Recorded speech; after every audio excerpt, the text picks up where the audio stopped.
શું થયું? શેના વિચારમાં ખોવાયેલા છો? ના, હું કશું વિચારતો નથી, પરંતુ આપણા માધવગરની બાળ પ્રકૃતિનું શાંત સૌમ્ય મુખડું નિહાળું છું. તેના ચહેરાને જોતા જ મને હૃદયમાં કોઈ અલૌકિક આનંદની અનુભૂતિ થાય છે. અલૌકિક આનંદની અનુભૂતિ એટલે? એનું વર્ણન હું શબ્દોથી નથી કરી શકતો, પરંતુ એટલું જરૂરથી કહી શકું છું કે નિશ્ચિત આપણો માધવ આપણું કુળ ઉજાળશે, જગતમાં આપણું નામ કરશે. આમ બંને માતા પિતા પુત્રના અતિ વાત્સલ્ય પ્રેમમાં ગરકાવ થઈ માધવની બાળલીલામાં આનંદથી દિવસો પસાર કરી રહ્યા છે. સમય જતાં શામગરજી મહારાજને ઘેર ત્રીજા પુત્રનો જન્મ થાય છે, જેનું નામ હરિગર મહારાજ છે. આમ જીવામાની કુખે 3 પુત્ર રત્નોના જન્મ થયા છે. જેમ જેમ દિવસો વીતતા જાય છે તેમ તેમ ત્રણેય બાળકો હવે મોટા થતા જાય છે.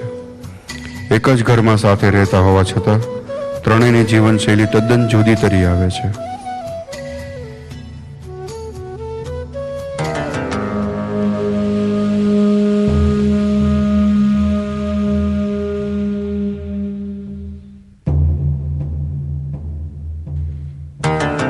या देवी सर्वभूतेषु शक्तिरूपेण संस्थिता नमस्तस्यै नमस्तस्यै नमस्तस्यै नमो नमः. हे मां मेलડી, હે જગદંબા, તારા આશીર્વાદથી આજે હું તંત્ર મંત્રનો ઉપાસક બની શક્યો. આજે આખા ગામના લોકો મને મેલડીયા મહારાજ તરીકે ઓળખે છે. હે માં, આજે મારા જીવનની સૌથી મોટી ધાડ પાડવા જઈ રહ્યો છું. મને શક્તિ અર્પણ કરજે માં. હે ભક્તોના દુઃખ દૂર કરનારી, આજની ધાડમાં મારી વારે આવજે.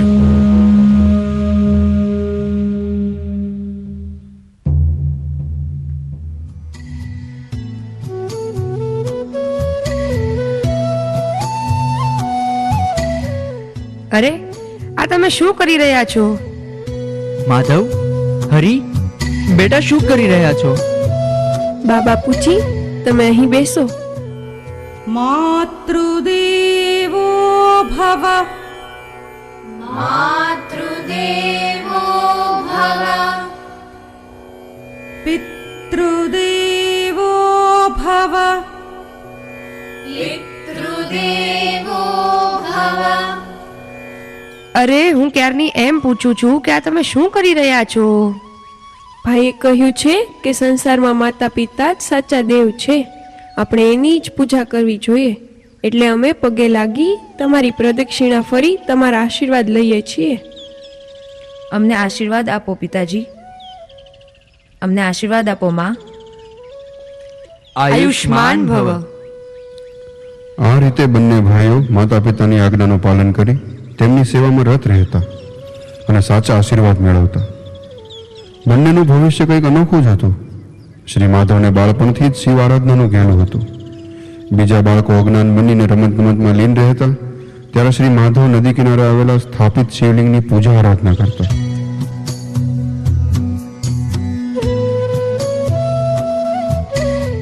એ માધવ, હાલ જલ્દી, અમે રમવાનું શરૂ કરીએ છીએ. મારે નથી આવવું, તમે લોકો રમો. હું તો અહીં મારા શિવજી પાસે જ રહી. માધવ પોતાના જીવને શિવ સાથે એકાકાર કરી ધ્યાનમાં લીન થઈ જતા અને આમ જીવનનું મૂલ્ય અને સત્યના ખોજની શરૂઆત થઈ. એક દિવસ સવારે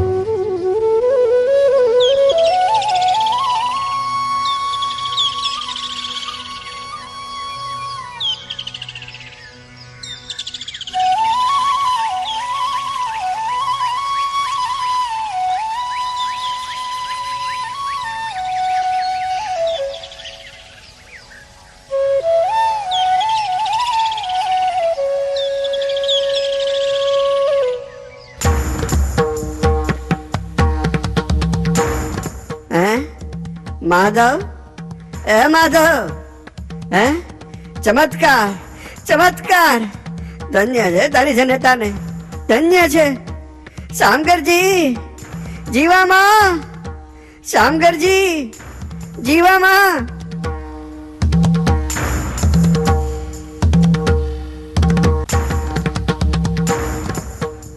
શામગરજી, જીવામાં. શું થયું ગંગામાં? આમ હાફડા ફાફડા કેમ થાવ છો? જીવામાં, શામગરજી, તમારો માધવ, તમારો માધવ, શું થયું? શું થયું મારા માધવને? તમારો માધવ કૂવામાં નાહવા પડ્યો તો. અરે બાપરે, પછી પછી શું થયું? બોલો, જલ્દી બોલો. માધવ કૂવામાં નાહવા પડ્યો તો અને અત્યારે એ પાણી પર પદ્માસન વાળીને બેઠો છે. શું વાત કરો છો? હું સાચું કહું છું. અબ ઘડી આવો તમે મારી સાથે.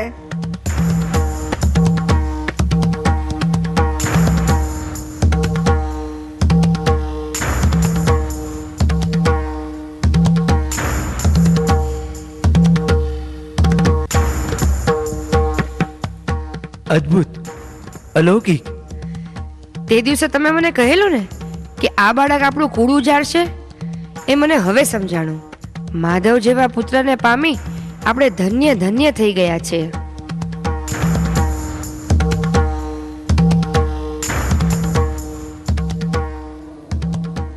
આમ આખું ગામ એક જ વાત કરે છે. જીવામાં અને શામગરજી ધન્ય ભાગી છે. એમને ત્યાં માધવ સ્વરૂપે એક યોગીનો અવતાર થયો છે. આમ આનંદથી દિવસો પસાર થઈ રહ્યા છે.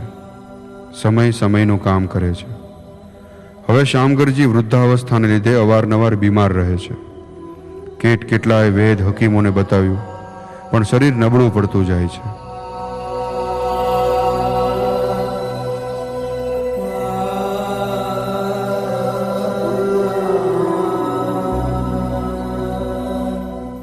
લ્યો પિતાજી, આ દવા પી લ્યો.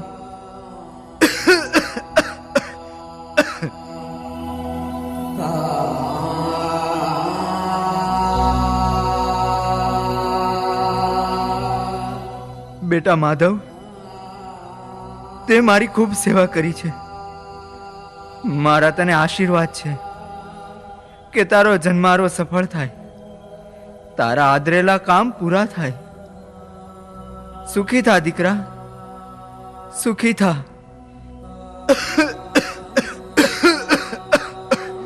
તમે હવે આરામ કરો. તમારી તબિયત બહુ ખરાબ છે. આરામ? આરામ તો હવે સ્વર્ગમાં જઈને જ કરવો છે. માધવ જેવા પુત્રને પામી હું ચિંતા મુક્ત થયો છું. હવે હું સુખેથી મૃત્યુ માર્ગે પ્રયાણ કરી શકીશ. આવું અમંગળ શું કામ બોલો છો?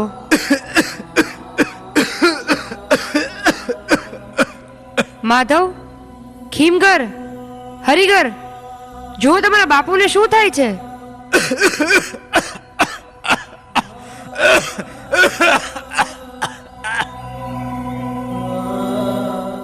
પિતાજી, નૈનમ છિંદન્તિ શસ્ત્રાણિ નૈનમ દહતિ પાવકઃ ન ચૈનમ ક્લેદયન્ત્યાપઃ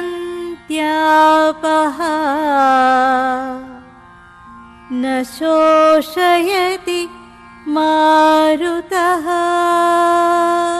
આવી રીતે શામગરજી દેહનું ભાન ભૂલી તમામ ચિંતાઓ મૂકી પોતાના સ્વરૂપમાં લીન થયા. માધવગરજીએ ધીરજ અને હૈયે હામ રાખી પિતાજીની બધી જ અંતિમ ક્રિયા કરી. પિતાજીના શોકને ભૂલવા માધવગર પ્રભુ ભજન કરે છે. માધવના સહારે જીવામાં પણ પોતાના પતિના મૃત્યુના દુઃખને ભૂલી જવા કોશિશ કરે છે અને પ્રભુ ભજનમાં લીન થઈ જાય છે.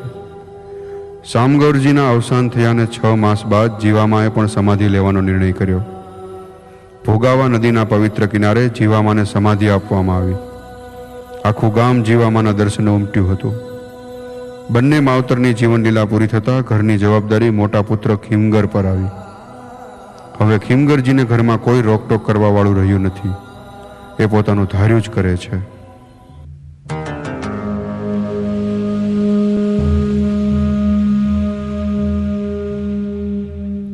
મોટા ભાઈ. શું છે? જલ્દી બોલો, મારે ઘણા કામ છે. મોટા ભાઈ, સાંભળ્યું છે કે આવતીકાલે આપણા ઘરમાં હવન વિધિનું આયોજન કરવામાં આવ્યું છે. હા, તો અને એમાં કોઈ પશુની બલિ ચડાવવામાં આવશે. તું કહેવા શું માંગે છે? મોટા ભાઈ, મારી તમને 2 હાથ જોડીને વિનંતી છે કે તમે આ બધું બંધ કરો.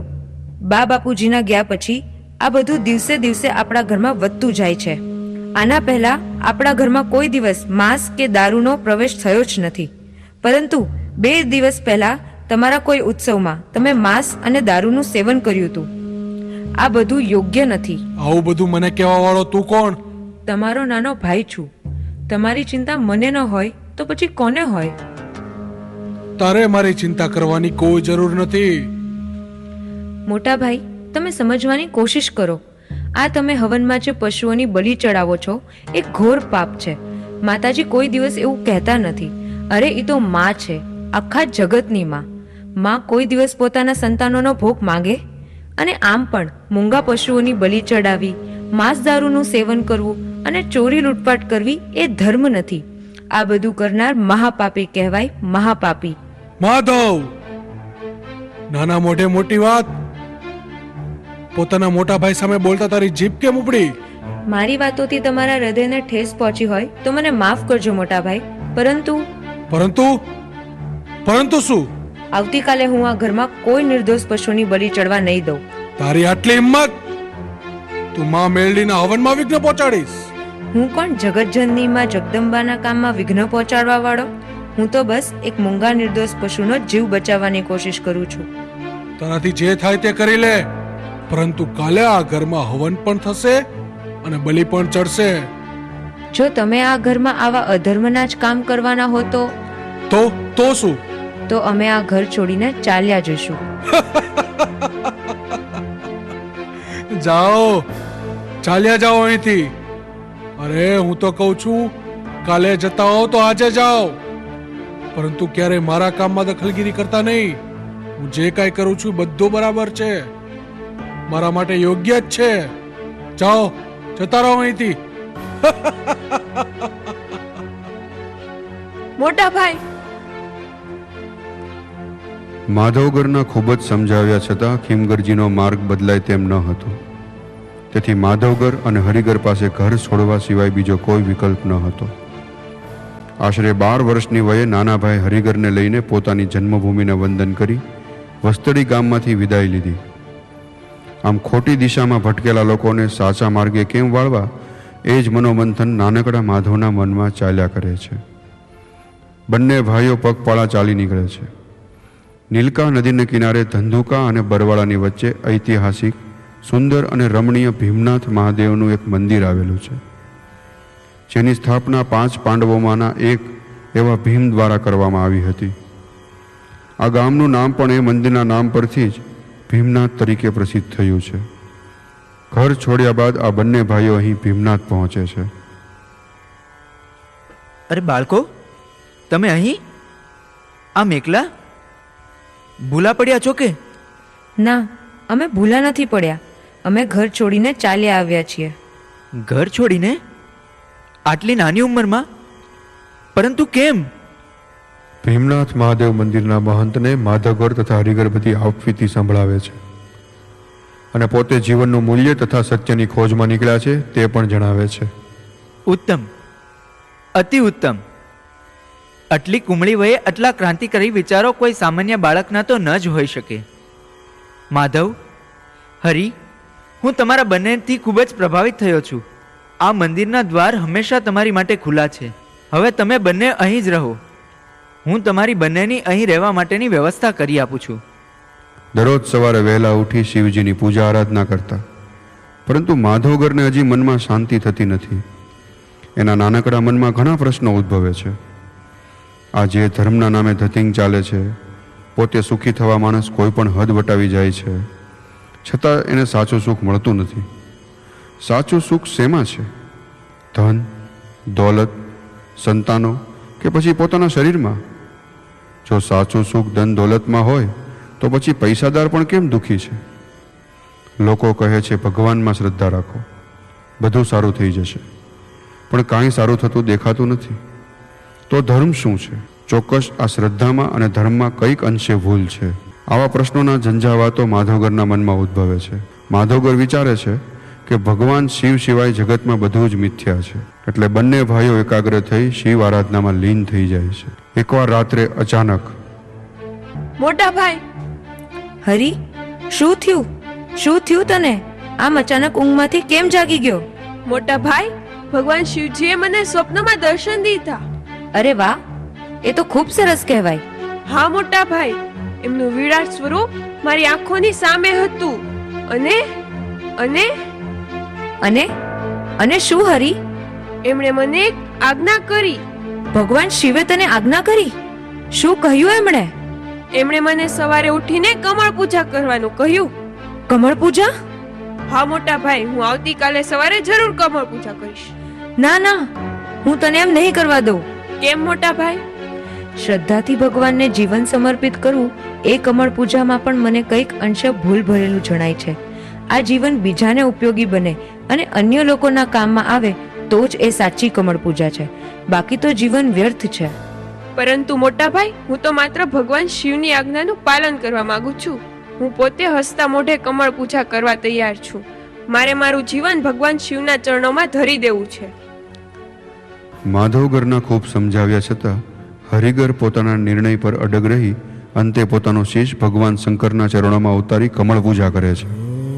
ધડથી મસ્તક જુદું થતાં લોહીની ધારા શિવલિંગ પર પડી. આ બધું જોઈ માધવ ખૂબ જ દુઃખી થયા. ભારે હૃદયે હરિગરના શબની અંતિમ વિધિ કરી. નાના ભાઈનું મૃત્યુ થતાં માધવગર ખૂબ જ દુઃખી છે. પોતે ભગવાન શિવને મીઠો ઠપકો આપે છે. હે મહાદેવ, હે ભગવાન શંકર, તારી પ્રભુતા ક્યાં છે? મારા નાના ભાઈએ પોતાનું મસ્તક ઉતારી તારા ચરણોમાં ધરી દીધું. કોઈ વ્યક્તિ તારા માટે આટલું બધું કરી શકતો હોય તો તું કેમ એના માટે કંઈ જ નથી કરી શકતો? સંતો મંતો કહે છે કે અતૂટ શ્રદ્ધા રાખો, ઈશ્વરના શરણે રહો. આ બધું મારા ભાઈએ કર્યું અને તે એને મોત સિવાય બીજું શું આપ્યું? કમળ પૂજા કરવાની તે હરિગણને આજ્ઞા કરી. એક નાના બાળકનો જીવ લઈ તને શું મળ્યું? આમાં કઈ રીતે જીવનું કલ્યાણ સમાયેલું છે મને કંઈ જ સમજાતું નથી. મારા મનમાં બહુ મોટી મૂંઝવણ ચાલી રહી છે. હવે હદ થઈ ગઈ છે. આમ મનની મૂંઝવણ માધવને ખૂબ હેરાન કરે છે. રાત્રે ઊંઘ પણ આવતી નથી. એક બાજુ નાના ભાઈના મૃત્યુનું દુઃખ તો બીજી બાજુ સત્યની ખોજ. માધવગરને હવે સંતોમાં, ભગવાનના દર્શનમાં અને બીજે ક્યાંય પણ રુચિ રહી નથી. જીવનમાં નિરસતા આવી ગઈ છે. હવે તો માત્ર મંદિરના આશરે રહેતા માધવ પોતાનું કર્તવ્ય સમજી આશરો આપનારનો બદલો ચૂકવવા યંત્રની જેમ જીવન જીવે છે. તેમને જે શાંતિ જોઈએ છે તેના માટે કોઈ આશાનું કિરણ જોવા મળતું નથી. હવે જો કોઈ સાચા સદગુરુ મળે તો જ માધવના અંતરમાં અજવાળા થાય. આમ નીલકા નદીના કિનારે એક દિવસ માધવને અવધૂત બાપજીના દર્શન થાય છે. પ્રણામ મુનિવર. કલ્યાણ મસ્તુ. બેટા, તું કેમ આટલો ઉદાસ છે? આટલી નાની ઉંમરમાં તારે શું દુઃખ છે? કાંઈ નહીં બાપજી, કાંઈ નથી. બેટા, તારા મનમાં કંઈક તો મૂંઝવણ ચાલી રહી છે. મને કહે, હું તારા મનની બધી જ મૂંઝવણ દૂર કરવા આવ્યો છું. બોલ બેટા, બોલ. બાપજી, આપના પવિત્ર સ્પર્શથી અને દર્શનથી હું આજે ધન્ય બન્યો છું. આજ સુધી ઘણા સંતો મંતોના દર્શન કર્યા, પરંતુ હું જે કાંઈ મેળવવા કે જાણવા માંગુ છું એ બધું આજે મને આપના દર્શનથી જ પ્રાપ્ત થયું છે. કોઈ પણ કામના વગર માધવ અવધૂત બાપજીની સેવા કરવા લાગ્યા. અવધૂત બાપજી માધવની સેવાથી ખૂબ પ્રસન્ન રહેતા. તેમણે માધવને અક્ષર જ્ઞાન આપ્યું. માધવ હોંશે હોંશે ભણવા લાગ્યા. બાપજીએ સાંખ્ય યોગ દ્વારા માધવના મનની તમામ મૂંઝવણો દૂર કરી. પ્રકૃતિ અને પુરુષ, જળ અને ચેતન વચ્ચેનો ભેદ સમજાવ્યો. બંધન અને મોક્ષ એ મનનું કારણ છે. મન આપણું સ્વરૂપ નથી. આપણે તો ચૈતન્ય આત્મા છીએ. માનવનો સાચો ધર્મ આત્માનું કલ્યાણ કરવું છે. બાપજી, મારા નાના ભાઈએ ભગવાનના ચરણે પોતાનું મસ્તક ઉતારી કમળ પૂજા કરી, તો મને એનું રહસ્ય સમજાવો. બેટા માધવ, સાંભળ. જેવી રીતે કમળ કાદવમાં ખીલે છે પરંતુ એ કોઈ દિવસ કાદવમાં લેપાતું નથી, તેવી રીતે માણસે પણ સંસારમાં રહેતા હોવા છતાં સંસારના વ્યવહારમાં લેપાવું જોઈએ નહીં. કમળની જેમ સુગંધમય જીવન જીવવું જોઈએ. કમળ પૂજામાં પોતાની બંને આંખો કાઢી અને મસ્તક ઉતારી દેવામાં આવે છે. એનો અર્થ સંસારની દ્રષ્ટિ છોડી જ્ઞાનની દ્રષ્ટિ મેળવી એવો થાય છે. ત્યાર પછી મસ્તક ઉતારી દેવાનું, એટલે કે અહંકારને ત્યાગવાનો. સમાજના જડ લોકોને આ સમજાવવા તારા નાના ભાઈએ કમળ પૂજા કરી છે. માટે તું હવે એની ચિંતા કરીશ નહીં. તે શિવલોકને પામ્યો છે. ધન્ય છે બાપજી, ધન્ય છે તમને. મારા મનમાં રહેલી આ છેલ્લી મૂંઝવણ પણ તમે દૂર કરી. આ બધું તમારા વગર અશક્ય હતું બાપજી. જે લોકો ધર્મના નામે બીજા જીવોની હત્યા કરે છે, બીજાને દુઃખી કરી પોતે સુખી થવા માંગે છે, બીજાના હકને છીનવી પોતાના હકનું મેળવવા જાય છે, એ લોકોને હું સાચા ધર્મના માર્ગે વાળવા પ્રયત્ન કરું તથા સમાજમાં રહેલા આવા દૂષણોને દૂર કરી શકું એવા મને આશીર્વાદ આપો. બેટા માધવ, તારો અવતાર એટલા માટે જ તો થયો છે. તારા મનની મૂંઝવણ દૂર કરવા અને તારામાં રહેલી આત્મશક્તિ જગાડવા જ હું આવ્યો છું. હવે મારું કામ અહીં પૂરું થાય છે, પરંતુ તારે મારું એક કામ કરવું પડશે. બોલો બાપજી, કયું કામ? બેટા માધવ, તારી ઉંમર હજી બહુ નાની છે, માટે તું કાશી જા અને ત્યાં વેદશાસ્ત્રનો અભ્યાસ કરી શ્રોત્રિય થા. ગુરુ હંમેશા શ્રોત્રિય અને બ્રહ્મનિષ્ઠ હોવા જોઈએ. મેં તારી તમામ શંકાઓ સમાવી બ્રહ્મનિષ્ઠા જગાવી દીધી છે, પરંતુ શ્રોત્રિય થયા વગર તારું જીવન અધૂરું કહેવાય. માટે તું કાશી ભણવા જા. પરંતુ બાપજી, કાશી આવ્યું ક્યાં? કયા રસ્તે જવું? માધવ, કાશીનો માર્ગ હું તને બતાવીશ. અને આવી રીતે અવધૂત બાપજીની સેવામાં માધવે 2 મહિના પૂરા કર્યા. એક દિવસ રોજના નિત્યક્રમ મુજબ માધવ અવધૂત બાપજીની સેવા માટે એની પાસે ગયા તો અવધૂત બાપજી માધવને મળ્યા જ નહીં. બાપજી, અવધૂત બાપજી, આપ ક્યાં છો? બાપજી, મને દર્શન આપો. આપ ક્યાં છો? બેટા માધવ, બાપજી, આપ ક્યાં છો? બેટા માધવ, હું ક્યાંય ગયો નથી. હું હંમેશા તારી સાથે જ છું. મેં તને કાશીનું સરનામું આપ્યું છે. તું હવે કાશી તરફ પ્રયાણ કર. હું તને કાશીમાં મળીશ અને ત્યાં ફરી દર્શન આપીશ. બાપજી, બાપજી, બાપજી! કાશી કેવી રીતે જવાય? કેમ? હું હવે ક્યારે બાપજીને મળીશ?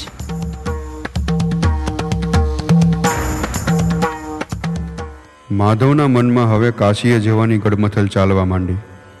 કાશીએ જવાનો માર્ગ દુર્ગમ હતો. ત્યાં કેવી રીતે જવું, કેમ જવું, એની માધવને જરા પણ માહિતી ન હતી. પરંતુ હૃદયમાં અવધૂત બાપજીને મળવાની અભિલાષા વધારે ને વધારે પ્રદીપ્ત થતી ગઈ. આખરે એક દિવસ માધવે કાશી જવાનું નક્કી કર્યું. મહનજી, મારે હવે કાશી જવું છે, આગળ ભણવા. દીકરા માધવ, આ તને શું સૂઝ્યું? અચાનક આમ કેમ નક્કી કર્યું? આ ભીમનાથની જગ્યા કંઈ કાશી કરતા ઓછી છે? બહાર ગામની આવકનો વહીવટ મારા પછી તારે જ સંભાળવાનો છે. હું હવે કેટલા દિવસ જીવવાનો? મને માફ કરજો મહનજી, પરંતુ આવા સંસારિક કામોમાં હવે મને રુચિ નથી. અરે પણ ધારો કે તું કાશી ગયો, ભણ્યો ગણ્યો, મોટો પંડિત થયો, પછી શું? ભગવાનની ભક્તિ જ કરવી હોય તો એ તો અહીંયા પણ થાય. તેના માટે કાશી જવાની જરૂર નથી. અને છતાંય તારે ભણવું જ હોય તો તું અહીંયા રહીને ભણ. હું બધી વ્યવસ્થા કરી આપું છું. આમ મહંતજીએ માધવને ખૂબ સમજાવવાનો પ્રયત્ન કર્યો. મહંતજીની વાતો સાંભળી માધવને પણ અસમંજસ થવા લાગ્યો. પરંતુ એક રાત્રે મહંતજીની રજા લીધા વગર 12 વર્ષના માધવ કાશી જવા નીકળી ગયા. ઘોર અંધારી રાત્રિના ભયંકર બિહામણા વિકટ રસ્તાઓ પર પગે ચાલીને જતા માધવ જરા પણ ડરતા નથી. રસ્તામાં ભૂખ તરસ લાગે તો ભિક્ષા માગી પેટ ભરતા. અજાણી ભૂમિમાં ઘણીવાર માન અપમાનના કડવા ઘૂંટ પણ ગળે ઉતારવા પડતા. આટલી નાની ઉંમરે આટલી સહનશક્તિનું મૂળ કારણ સમાજમાં હિત માટે કંઈક કરી છૂટવાનો દ્રઢ સંકલ્પ જ હતો. એમાં પોતાનો કોઈ સ્વાર્થ નથી કે કોઈ અપેક્ષા પણ નથી. આમ આવા અગોચર માર્ગો પર ચાલતા ચાલતા માધવ મહેસાણા જિલ્લાના વીરતા ગામે પહોંચે છે. ત્યાં વિરતિયા પરિવાર વસે છે. ભક્ત શિરોમણી શ્રી ઝવેરદાસ જયસંગદાસ પટેલ તથા ગામ લોકો શ્રી માધવગરને આવકારે છે. માધવગરજી, તમારા જેવા દિવ્ય બાળકની પધરામણી અમારા ગામમાં થઈ. અમારી ધરતી પાવન થઈ ગઈ. અમારી તમને વિનંતી છે કે તમે છેક ભીમનાથથી વીરતા સુધીનો આટલો લાંબો અને દુર્ગમ માર્ગ પગપાળા ચાલીને કાપ્યો, તો હવે થોડા દિવસો તમે અહીં વીરતા ગામમાં રહી આરામ કરો. મને માફ કરજો ઝવેરભાઈ, પણ મારે બને એટલું જલ્દી કાશી પહોંચવું છે. એક દિવસનો પણ આરામ કરવો એ મને અત્યારે પરવડે તેમ નથી. માધવગરજી, મહેરબાની કરીને મારી વાત માનો. થોડા દિવસો આરામ કરો. એ બહાને અમારા ગામના લોકોને પણ તમારા સત્સંગનો લાભ મળશે અને એ લોકો ભક્તિમાં લીન થઈ પાવન થઈ જશે. ઠીક છે ઝવેરભાઈ, જેવી તમારી ઈચ્છા. આમ ઝવેરદાસ પટેલના આગ્રહને માન આપી માધવ વીરતા ગામમાં 10 દિવસ સુધી રોકાય છે. માધવના ગામમાં રોકાણ દરમિયાન ગામ લોકો સત્સંગમાં ભજન કીર્તનમાં એકદમ લીન થઈ ધન્યતા અનુભવે છે. જોત જોતામાં 10 દિવસ પૂરા થઈ જાય છે અને માધવને વિદાય આપવાનો સમય આવી પહોંચે છે. ઝવેરદાસ, શું વિચારો છો? માધવગરજી, હું વિચારતો નથી, મને ચિંતા થાય છે. ચિંતા? તમને વળી છે ને ચિંતા થાય છે? મને થાય છે કે આટલી નાની ઉંમરમાં તમે એકલા આટુલા કાશી ક્યારે પહોંચશો? ક્યાં કાશી ને ક્યાં ગુજરાત? ઝવેરદાસ, નાહકની ચિંતા છોડી દો. માધવગરજી, મને એક વચન આપતા જાઓ. કાશીથી જ્યારે તમે ભણી ગણીને વિદ્વાન થઈ પાછા ફરો ત્યારે ફરી અમારા વીરતા ગામે પધારી અમારી ભૂમિને પાવન કરજો. ઠીક છે ઝવેરભાઈ. આમ ઝવેરદાસને પાછા વીરતા ગામમાં પધારવાનો કોલ આપી અને કાશી જવા માટેનો માર્ગ પૂછી માધવ આગળ વધે છે. કાશી સુધી ચાલીને જવાનું હતું એટલે નાનકડા માધવે હૈયે હામ અને ધીરજ રાખી હતી. મનમાં અવધૂત બાપજીને મળવાનો દ્રઢ સંકલ્પ રાખી અને પંથ કાપતા જાય છે. નિર્જન જંગલો, વેરાન પ્રદેશો પસાર કરતા વિકટ રસ્તા તથા હિંસક પ્રાણીઓનો સામનો કરી માધવગર કાશી પહોંચે છે. કાશીમાં માધવ આશુતોષ વિશ્વનાથજીના દર્શને જાય છે. વિશ્વનાથની જ્યોતિર્લિંગમાં માધવને અવધૂત બાપજીના દર્શન થાય છે. માધવ, તું આવી ગયો દીકરા? હા બાપજી, કેટલાય દિવસોથી આપના દર્શન માટે આંખો તરસતી હતી. આજે અહીં કાશીમાં આપના ફરીવાર દર્શન થયા તેથી મારું મન અતિ આનંદની લાગણી અનુભવે છે. માધવ, હવે આજથી તારો વિદ્યાભ્યાસ શરૂ થાય છે. અહીં તારે વેદ વેદાંત સાથે ગહન શાસ્ત્રોનો પણ અભ્યાસ શરૂ કરવાનો છે. જેવી આપની આજ્ઞા. આમ માધવગર કાશીમાં અવધૂત બાપજીના પુનઃદર્શનથી ધન્યતા અનુભવે છે અને શાસ્ત્રાભ્યાસ શરૂ કરે છે.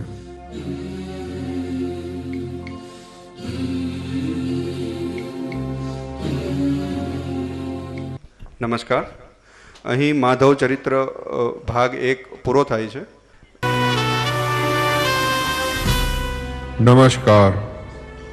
શ્રી અખંડાનંદ મહિલા મંડળ ભાવનગર આપની સમક્ષ સહર્ષ રજૂ કરે છે.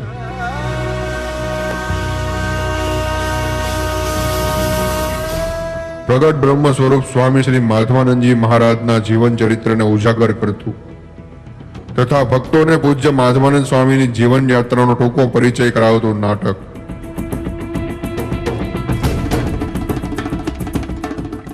માધવ ચરિત્ર.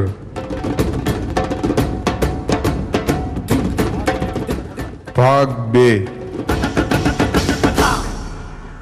આમ માધવગર કાશીમાં અવધૂત બાપજીના પુનઃદર્શનથી ધન્યતા અનુભવે છે અને શાસ્ત્રાભ્યાસ શરૂ કરે છે.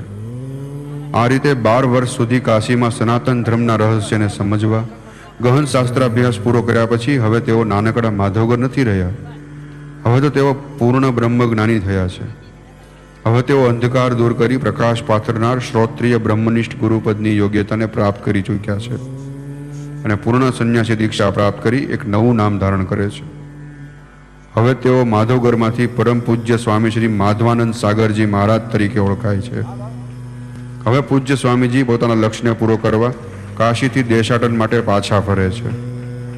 સ્વામીજીનો મુખ્ય ધ્યેય હતો કે જે પ્રજા ગ્રામીણ છે કે જે છેવાડે રહે છે અને તેઓ ખોટા વ્યસનોમાં, દારૂમાંસ વગેરેમાં ફસાયેલા છે તથા ખોટા વહેમ કે અંધશ્રદ્ધામાં ફસાયેલા છે તેમને આગળ લાવવા અને તેમાંથી મુક્ત કરવા.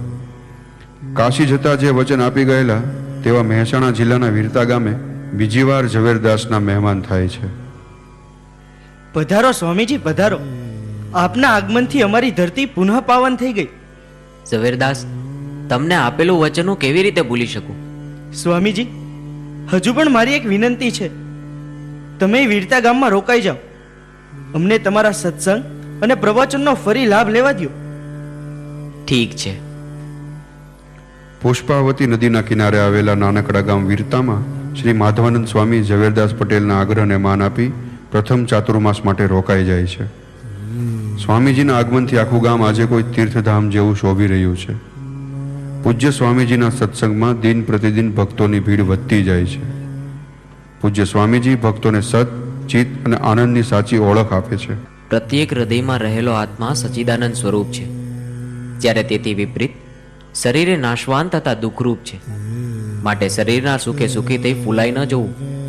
આજે શરીરની અનુકૂળતા છે માટે સુખી છે, કાલે પ્રતિકૂળતાથી શરીરમાં રોગ થશે તો દુઃખ આવશે ત્યારે શું કરશો?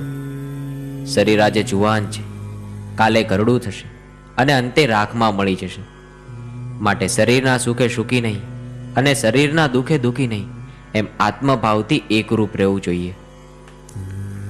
આ રીતે વિશુદ્ધ આત્મબોધ દ્વારા સમાજમાં રહેલી જડતાને કુરિવાજોથી મુક્ત કરવાનો સરળ ઉપદેશ શ્રી સ્વામીજીએ ગામની ભોળી જનતાને આપ્યો. ભારતીય સંસ્કૃતિના તાત્વિક અને તર્કશીલ ગ્રંથોને અતિ સરળ ભાષામાં ગામડા લોકોને ગામઠી ભાષામાં પૂજ્ય સ્વામીજીએ પોતાની આગવી શૈલીમાં સમજાવવાની કોશિશ કરી. પૂજ્ય માધવાનંદ સ્વામીએ વીરતા ગામમાં ચાતુર્માસ દરમિયાન પોતાની આગવી શૈલીમાં સ્વહસ્તે લખેલી શિક્ષાપત્રીનો પણ બોધ આપ્યો, જે સચ્ચિદાનંદની શિક્ષાપત્રી કહેવાય છે. હવે વીરતા ગામમાંથી વિદાય વેળા આવી પહોંચી છે. આખું ગામ ભેગું થયું છે. ઝવેરદાસજી, ચાલો હવે રજા આપો. સ્વામીજી, તમને અહીંથી જવા દેવાનું તો સહેજે મન નથી થતું, પરંતુ હવે તમને નહીં રોકું. અમારી એક સમસ્યાનું તો સમાધાન કરતા જાઓ. ઝવેરદાસજી, શેની સમસ્યા છે તમારે? કહો, મારાથી બનતો બધો પ્રયાસ હું કરીશ. બાપજી, અમારા નાનકડા એવા વીરતા ગામમાં પીવાના પાણીની બહુ મોટી સમસ્યા છે. આપ કૃપા કરી કંઈક આશીર્વાદ આપો તો પીવાના પાણીનો પ્રશ્ન હલ થાય. ઝવેરદાસજી, અહીં ખોદકામ કરાવો, તમને પીવાનું મીઠું પાણી અહીં મળી રહેશે. ચાલો હવે હું રજા લઉં. પરમ પૂજ્ય માધવાનંદ સ્વામી શ્રીનો જય. પરમ પૂજ્ય માધવાનંદ સ્વામી શ્રીનો જય. પરમ પૂજ્ય માધવાનંદ સ્વામી શ્રીનો જય. બાપજીના ગયા પછી ગામ લોકોએ ભેગા મળી સ્વામીજીએ જે જગ્યા બતાવી હતી ત્યાં ખોદવાનું કામ શરૂ કર્યું. તો અંદરથી બાંધેલો તૈયાર કૂવો નીકળી આવ્યો. જતા જતા ઝવેરદાસજીને ગળ, ગુમડ કે ગાંઠ, ક્ષય તથા કસુવાવડ જેવા મુખ્ય 3 રોગોની આશીર્વાદ રૂપે દવા આપતા ગયા. અત્યારે હાલ પણ વીરતા માધવાનંદ આશ્રમમાં આ દવા નિઃશુલ્ક આપવામાં આવે છે. આમ પરમ પૂજ્ય સ્વામીજી સનાતન ધર્મનો પ્રચાર કરતા કરતા એક વખત જોધપુર, રાજસ્થાન પધાર્યા છે. ત્યાંના જોધપુર નરેશ પૂજ્ય સ્વામીજીના પરમ ભક્ત હતા. પરમ પૂજ્ય માધવાનંદ સ્વામીજીના ચરણોમાં જોધપુર નરેશના પ્રણામ. સ્વામીજી, હું આપની સેવા પૂજા કરવા ખૂબ જ આતુર છું. મારી તમને વિનંતી છે કે તમે મારા ઘેર પધરામણી કરો. ઠીક છે. જોધપુર નરેશ ગુરુ મહિમાને બરોબર સમજી શકતા હતા. ગુરુના ચરણોમાં 68 તીર્થ વસે છે. ગુરુના જ્ઞાન વગર માણસને મોક્ષ મળતો નથી. માટે ગુરુદેવને રાજી કરવા જોધપુર નરેશ પૂજ્ય સ્વામીજીની સેવા પૂજા કરી એમને રીઝવે છે. પૂજ્ય સ્વામીજી, આ મારા તરફથી નાનકડી ભેટ સ્વીકારો. હે જોધપુર નરેશ, આમાં શું છે? સ્વામીજી, આમાં થોડી દાન દક્ષિણા તથા વસ્ત્ર આદિ છે. પરંતુ મારે આમાંની કોઈ જ વસ્તુની જરૂર નથી. બીજા કોઈ સાધુ સંતોને જરૂર હોય તો તેમને આપજો. મને જરૂર પડશે ત્યારે જોઈતી વસ્તુ અવશ્ય સ્વીકારીશ, પરંતુ અત્યારે મારે જરૂર નથી. સ્વામીજી, અત્યારે નહીં તો ભવિષ્યમાં કામ લાગશે, માટે તમે અત્યારે તેને સ્વીકારવાની કૃપા કરો. ના મહારાજ, કોઈ પણ વસ્તુનો બિનજરૂરી સંગ્રહ એ આસક્તિ તથા લોભનું પ્રતીક છે. સંગ્રહ કરનાર કદી વૈરાગ્યવાન ન બની શકે. ઠીક છે, જેવી આપની ઈચ્છા. પરંતુ બાપજી, આ ઠંડીનો સમય છે. આપને ઠંડી ન લાગે એટલા એક ગરમ શાલ આપના માટે લાવ્યો છું, એટલે આનો તો જરૂરથી સ્વીકાર કરો. હે રાજન, મનની ખોટી કલ્પનાનો ત્યાગ કરો અને તમારું મન મને આપી દો. જો તમારે મારા માટે કશું કરવું જ હોય તો એક ગુરુની આજ્ઞા પ્રમાણે વ્યવહાર કરો. એ જ સાચી દક્ષિણા છે.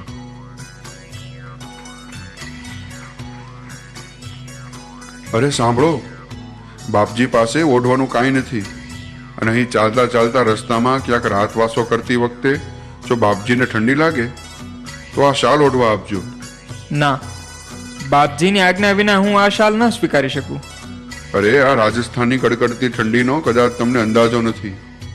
આવી ઠંડીમાં જો બાપજીનું સ્વાસ્થ્ય લથડે તો બાપજી ભલે ના પાડે, તમે તમારે લઈ જાઓ, બાપજીની સેવામાં વાપરજો. આવી રીતે જોધપુર નરેશે શાસ્ત્રી સ્વામીને દુરાગ્રહ કરી શાલ આપી અને શાસ્ત્રી સ્વામી પણ એમને ના ન કહી શક્યા. આગળ જતા રસ્તામાં એક પાણીની વાવ આવી. વાવની બાજુમાં એક ખૂબ સરસ અને મોટું ઝાડ હતું. એ ઝાડની છાયામાં બાપજી વિસામો લેવા રોકાયા. જગ્યા થોડી અનુકૂળ લાગી એટલે બાપજીએ શાસ્ત્રી સ્વામીને કહ્યું, શાસ્ત્રી, હવે સાંજ થવા આવી છે. આ જગ્યા મને રાત્રિ રોકાણ માટે અનુકૂળ લાગે છે. અહીં પાણીની પણ સુવિધા છે, એટલે આજે રાત્રે આપણે અહીં આરામ કરીએ અને સવારે નીકળી જશું. ઠીક છે, જેવી આપની આજ્ઞા સ્વામીજી.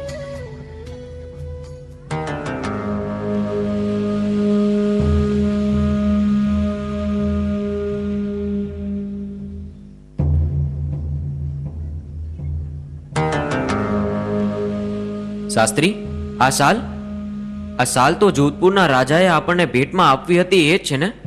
હા બાપજી. પરંતુ મેં તો આ શાલ સ્વીકારવાની ના પાડી હતી, છતાં તે લીધી કેમ? બાપજી, રાજાએ મને પરાણે આ શાલ આપી દીધી. અત્યારે આપણે આવી કોઈ શાલની જરૂર નથી. મેં પણ રાજાને એમ જ કહ્યું, છતાં તેઓએ મારો હાથ પકડી આ શાલ મારી જોડીમાં નાખી દીધી. રાજાએ શાલ પરાણે તારી જોડીમાં નાખી દીધી તો તે શાલને જોડીમાંથી કાઢી રાજાને પરત કેમ ના આપી દીધી? બોલ, જવાબ દે. મને માફ કરો બાપજી, મેં આપની આજ્ઞાનું ઉલ્લંઘન કર્યું છે. મારે આ શાલ નહોતી લેવી જોઈતી. આ શાલ સામે વાવના ટોડલે મૂકી દે. જે કોઈ વટે માર્ગો આવશે અને જરૂર હશે તો તે લઈ જશે. જી બાપજી.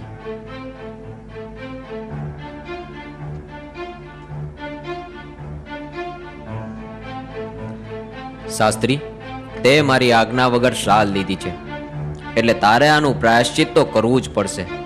સાચા ત્યાગનું સ્વરૂપ શું છે એ તો તને પ્રાયશ્ચિત કર્યા પછી જ સમજાશે. સમુદ્ર કિનારે નાઘેર લોકોની વસ્તી છે, ત્યાં જી 5 વર્ષ સુધી માધુકરી રૂપે ભિક્ષા માગી રહેવાનું. તારું આ પ્રાયશ્ચિત પૂરું થાય પછી જ મને મોં દેખાડજે. જા. જેવી આપની આજ્ઞા બાપજી. આટલું કહી શાસ્ત્રીજી સ્વામી 5 વર્ષ માટે પ્રાયશ્ચિત કરવા નીકળી જાય છે. પરંતુ એમને આ રીતની શિક્ષા કરવાનું કારણ શું? આ શાસ્ત્રી સ્વામીનો પરિચય શું છે? એ કોણ હતા? શાસ્ત્રી સ્વામીનો ટૂંકો પરિચય કંઈક આવો છે. પૂજ્ય માધવાનંદજી મહારાજ વેદાંતનો સંદેશ ગામડે ગામડે તથા ઘરે ઘરે પહોંચાડવા વિચરણ કરતા. તે અરસામાં બાપજીને સત્સંગમાં એક દિવસ શાસ્ત્રોના જ્ઞાતા એવા એક બ્રાહ્મણ સાથે મુલાકાત થઈ. હે પૂજ્ય સ્વામીજી, આપના સત્સંગમાં જે કંઈ પણ આપશ્રીએ સંભળાવ્યું તે સર્વે હું સારી રીતે જાણું છું. પરંતુ આપના ચિત્તની વૃત્તિ જેટલી શાંત છે, આપનું મન જેટલું સ્થિર છે, આપના સહવાસ માત્રથી જે અમને શાંતિ થાય છે, એ શાંતિ, એ સ્થિરતા અમારી કાયમ નથી રહેતી. અમારા મનને સ્થિર કરવા અમારે શું કરવું જોઈએ? તમારી જિજ્ઞાસા વૃત્તિ મને ગમી. હવે હું જે કંઈ પણ તમને કહું છું એ એકાગ્ર થઈને સાંભળજો. અભ્યાસ અને વૈરાગ્ય દ્વારા મનને સ્થિર કરી શકાય છે. તમે જે ભક્તિ કરો છો એ પૂર્ણ ભાવે કરો છો કે પછી પરિચ્છિન્ન ભાવે? બાપજી, હું પરિચ્છિન્ન ભાવે ભક્તિ કરી શકું છું, પણ પૂર્ણ ભાવે ભક્તિ હજી કરી શકતો નથી. અહીં જ કોઈ ક્ષતિ રહી જાય છે. અજ્ઞાની અને પામર માણસો માટે મનને એકાગ્ર કરવા મહાનુભાવોએ મૂર્તિની કલ્પના કરી છે. શરૂઆતમાં મનને પ્રભુ ભક્તિ તરફ લગાડવા માટે મૂર્તિની જરૂર છે, પરંતુ ધીમે ધીમે પ્રભુને વ્યાપક પૂર્ણે અખંડ ભાવે ભજવાથી મનની સ્થિરતા થાય છે. રામાયણ, ઉપનિષદ, શ્રુતિ, પુરાણ વગેરે શાસ્ત્રોના પ્રમાણથી પ્રભુને વ્યાપક અખંડ રૂપે ભજવાથી જ્યાં જ્યાં આપણું મન જાય ત્યાં પ્રભુ બિરાજમાન છે. આવો ભાવ દ્રઢ કરવાથી મન સ્થિર થાય છે. બાપજી, જો પરમાત્મા સર્વત્ર છે તો પછી સારા નરસાનો ભેદ કેમ થાય છે? વિષયોમાં સુખ નથી તો પછી હજારો મનુષ્યો આ વિષયોની પાછળ કેમ દોડે છે? હે બ્રાહ્મણ, તમે એક કામ કરો. થોડા દિવસ તમે મારી સાથે રહો. સમય આવશે ત્યારે તમારું મન જરૂર દ્રઢ થઈ જશે. એ બ્રાહ્મણ પરમ જિજ્ઞાસુ હોવાથી પૂજ્ય સ્વામીજી મહારાજની સેવામાં રહ્યા. તેથી તેમને સ્વામીજીની બ્રહ્મનિષ્ઠા અને વૈરાગ્યનો પ્રત્યક્ષ અનુભવ થયો. તેથી પૂજ્ય સ્વામીજીને એમણે પ્રાર્થના કરી કે હે પ્રભુ, સદાને માટે મને આપને ચરણે શરણું આપો ને જીવન મુક્તિનો લહાવો આપો. આ વિનંતી સાંભળી પૂજ્ય સ્વામીજીએ 1 વર્ષ પછી યોગ્ય અધિકારી જાણીને યોગ્ય સમયે સંન્યાસીની જીવન મુક્તિની દીક્ષા આપી અને તેમનું નામ આનંદગીરી રાખ્યું. બસ આ જ આપણા શાસ્ત્રીજી સ્વામી કે જેમને ગરમ શાલની બાબતમાં સ્વામીજીએ 5 વર્ષની શિક્ષા કરી હતી. એવા શાસ્ત્રી સ્વામી ગુરુના વચનમાં વિશ્વાસ રાખી, અતૂટ શ્રદ્ધા રાખી 5 વર્ષ સુધી સમુદ્ર કિનારે નાઘેર લોકોની વસ્તીમાં રહીને ખૂબ તપશ્ચર્યા પૂર્ણ પ્રાયશ્ચિત કર્યું હતું. આવા દ્રઢ વિશ્વાસ સાથે પોતાનું પ્રાયશ્ચિત પૂર્ણ કરીને જ્યારે પાછા પધાર્યા ત્યારે પૂજ્ય સ્વામીજી ચમારડી મુકામે બિરાજમાન હતા. બાપજી, બાપજી, શાસ્ત્રી સ્વામીજી તમને મળવા આવે છે. શું વાત કરો છો? હા બાપજી, આપના દર્શને ગામના પાદરેથી જ દંડવત કરતા કરતા આવે છે. બસ અહીં નજીક આવી ગયા છે.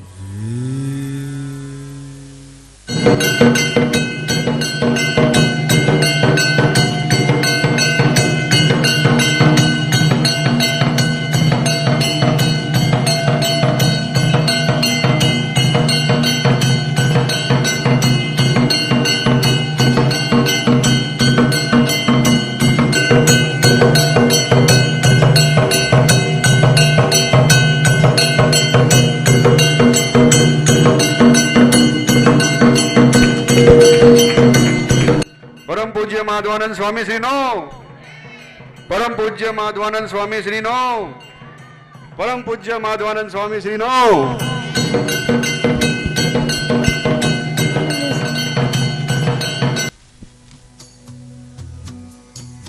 ધન્ય છે બેટા, ધન્ય છે તને. આમ પૂજ્ય શાસ્ત્રીજી સ્વામીએ પરમ પૂજ્ય શ્રી માધવાનંદ સ્વામીના ચરણોમાં રહી એમની સેવામાં જ આખું જીવન ગાળ્યું છે.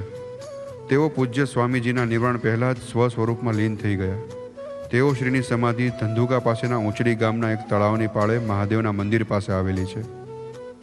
શાસ્ત્રીજી સ્વામીની ચીર વિદાય પછી પૂજ્ય સ્વામીજી પોતાનું કર્તવ્ય સંભાળતા ગામડે ગામડે પરિભ્રમણ કરે છે. આમ એક વખત પૂજ્ય સ્વામીજી ભડકવા દરબારને ત્યાં પધારે છે, જેને હાલ આપણે ભૃગુપુર તરીકે ઓળખીએ છીએ. બાપજી, મારી એક વિનંતી છે. આવતીકાલે આપ મારે ઘરે ભિક્ષા લેવા પધારો. જેવી આપની ઈચ્છા. હું આવતીકાલે ચોક્કસ આપના ઘરે ભિક્ષા લેવા પધારીશ. બાપજી, અમારી બધાની હજી એક અરજ છે. જો આપ રજા આપો તો અમે એક વાત કહીએ. શું વાત છે દરબાર? નિસંકોચ થઈને કહો. બાપજી, અમે આપની એક છબી દોરવા માંગીએ છીએ, જેથી અમને આપનું ધ્યાન, પૂજન, અર્ચન કરવામાં સરળતા રહે. દરબાર, મારા શરીરની છબી લઈ તમને શું લાભ થશે? અરે શરીર તો જડ છે. જડની છબી પૂજવાથી ચેતન નહીં સમજાય. અને જો ચેતન પૂજવાની ઈચ્છા છે તો હું પ્રત્યક્ષ તમારી સામે જ છું. આ શરીર તો આજે છે અને કાલે પડી જશે. માટે આ શરીરની મમતા મૂકીને ચેતનની ઉપાસનાને મહત્વ આપો. આવી રીતે પૂજ્ય માધવાનંદ સ્વામીએ પોતાની તસવીર લેવાની ના પાડી. ભડકવાના દરબાર થોડા નિરાશ થયા, કેમ કે ભડકવાના દરબારની દીકરીએ એવી પ્રતિજ્ઞા કરેલી કે પૂજ્ય સ્વામીજીના દર્શન કર્યા વિના જમવું નહીં. એક તરફ ગુરુની આજ્ઞા અને બીજી તરફ પ્રતિજ્ઞા, આ બંને વચ્ચે શું નિર્ણય લેવો? એની મૂંઝવણમાં અને મૂંઝવણમાં ભડકવાના દરબારે ના સમજીમાં એક નિર્ણય લીધો, જે સ્વામીજીની આજ્ઞા વિરુદ્ધ હતો. સાંભળ, આજે બાપજી આપણે ઘેર ભિક્ષા લેવા પધારવાના છે. મારે અને બીજા ભક્તોને બાપજીની છબી જોઈએ છે, પરંતુ બાપજીએ છબી લેવાની ના પાડી છે. તારે હવે એક કામ કરવાનું છે. તારે સામે મેળા ઉપર સંતાઈને બેસવાનું છે. જ્યારે બાપજી ભિક્ષા લેવા બેસે ત્યારે તારે તેમનું ચિત્ર દોરી લેવાનું છે. જેવી આપની આજ્ઞા દરબાર. દરબાર, બાપજી પધારી રહ્યા છે. આવો આવો બાપજી, તમારા પાવન ચરણોથી આજે મારું ઘર પવિત્ર થઈ ગયું. પધારો પધારો. દરબાર, તમારો આટલો આગ્રહ હતો પછી હું કેમ કરીને ના પાડી શકું? ધન્ય ઘડી, ધન્ય ભાગ અમારા. ભિક્ષાની વ્યવસ્થા કરો.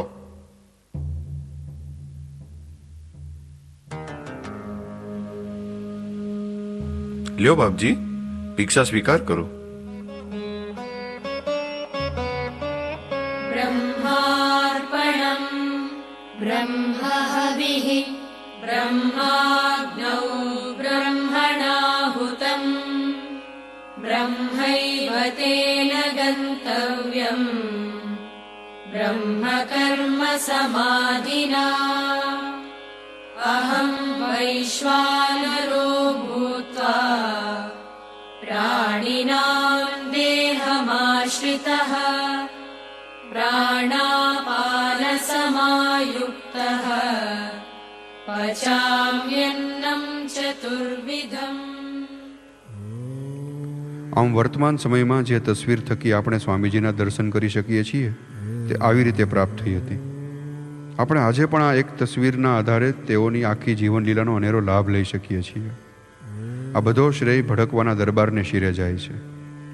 પરમ પૂજ્ય માધવાનંદ સ્વામી હવે ભડકવાથી વિચરણ કરતા લીમડી ગામે પધારે છે. લીમડીના ભક્ત શિરોમણી જીવાભા સંઘાડિયા તથા કણબી પટેલ શ્રી હંસરાજભા સ્વામીજી મહારાજના અનન્ય સેવક છે. લીમડીમાં પૂજ્ય સ્વામીજી મહારાજનો સત્સંગ નિયમિત અને ચોક્કસ સમયે થતો. જીવાભાના દીકરી નંદુબા સ્વામીજીનો સત્સંગ નિયમિત સાંભળી અને સત્સંગનો લાભ લેતા. નંદુબાના લગ્ન તો બાળપણમાં જ થઈ ગયા હતા, પરંતુ હવે તેઓને સાસરે વળાવવાનો સમય આવ્યો. નંદુબા તો આજીવન બ્રહ્મચર્ય પાળી ભક્તિમય જીવન જીવવાનો મક્કમ નિર્ધાર કરી ચૂક્યા હતા. બેટા નંદુ, તું સમજવાની કોશિશ કર. હવે સમય પાકી ગયો છે. તારે સાસરે હવે જવું પડશે.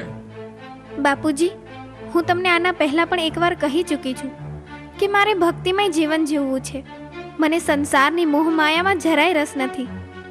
પરંતુ મેં વેવાઈને વચન આપેલું છે કે હું અમારી નંદુને 16 વર્ષની ઉંમર થાય ત્યારે અચૂક સાસરે મોકલીશ. હવે વેવાઈને આપેલું વચન જો હું ન પાડું તો ખોટો સાબિત થાઉં. આખી જ્ઞાતિમાં મારી ફજેતી થાય. હું કોઈને મોઢું દેખાડવા લાયક નહીં રહી શકું દીકરી. હવે મારી આબરૂ તારા હાથમાં છે. બાપુજી, તમારી જૂઠી આબરૂ સાચવવા હું ભક્તિનો માર્ગ તો ન જ છોડી શકું ને. નંદુ, બહુ થયું. હવે હું કાંઈ સાંભળવા નથી માંગતો.